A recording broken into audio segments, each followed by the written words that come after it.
It seems like every Wednesday for I don't know how long at this point, we have an update, and it's not a positive one. Today, we got another update. Another player is going on the injury reserve list, and we're going to talk about it right after this. You are now tuned in to Chicago Bears Central, your number one place for all Chicago Bears news and content. What's going on, Bears fans? Welcome to another episode of Chicago Bears Central, your number one spot for everything Chicago Bears related. I'm the host here, Haize.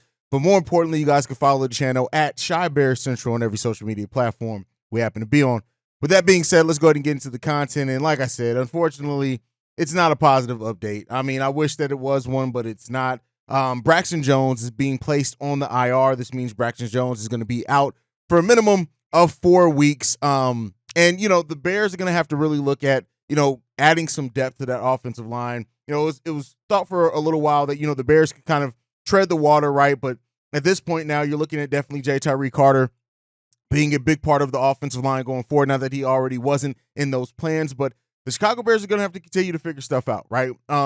Unfortunately, it seems like every season has its own story, right? Whether it be positive or whether it be negative. And right now it's been a lot negative for the Chicago Bears, and it's been a lot in regards to injury, the IR, right, with the Chicago Bears. And so, he's going to be the latest player after Kyler Gordon, after Tevin Jenkins, after Doug Kramer being named to that injury reserve. And so, we'll see. He's going to be missing at least four weeks. But overall, like, there's been some positive there. Larry Borom is probably going to be able to fill in there as an option as well. They may move Darnell Wright over to left tackle as well. They're gonna have to try to figure out the best combination of stuff on that on that offensive line for the Chicago Bears.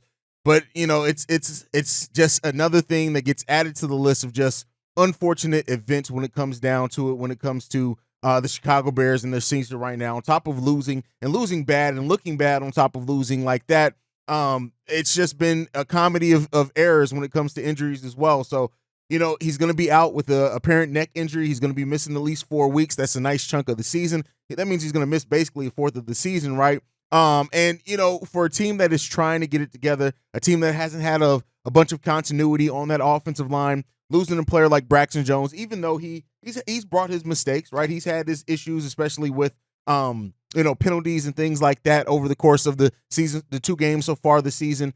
That means now we won't see Braxton Jones until at least earliest, probably week 8. Man, this sucks, man. I like, this is not the way that I saw the Bears season going at all. It's unfortunate that this is where we are, man. I mean, it's unfortunate, but this is the hand that we're dealt.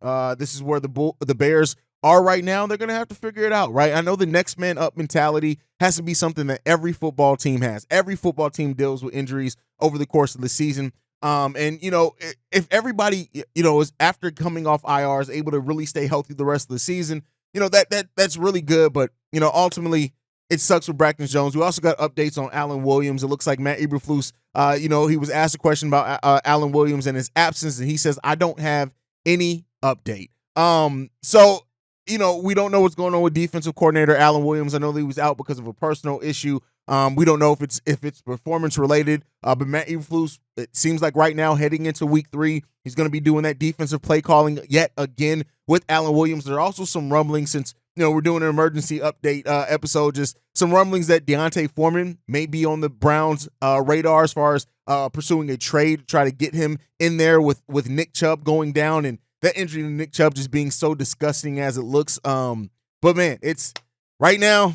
I don't know if the Bears look to go on the trade market. I don't know what they do. We know we have a lot of draft assets. I really would like to see the Bears hold on to that, just with how this season's going so far. But the Bears may look to bring something in. And so we'll end up seeing what that means for the Chicago Bears. Let me know down below, man, how you guys are feeling after another player goes in the injury reserve list. As far as Alan Williams, do you guys think that his time with the Chicago Bears may be done? Do you think it's something other than that? And then as far as Deontay Foreman, do you think the Bears, with the how Roschon Johnson has looked for the team so far, do you think they look at pursuing a trade for Deontay Foreman, a running back that still has a lot to offer at the NFL level? Let me know all that down below, man. But otherwise, make sure you're following the show at Chi Bears Central. You can send us any feedback, questions, comments, concerns, ChicagoBearsCentral@gmail.com. And lastly, if you want to leave a text message and our voicemail, the number to do so, 773-242-9336. Some of you guys have been leaving voicemails to the Chicago Bulls Central line, so make sure you guys are leaving the voicemails over at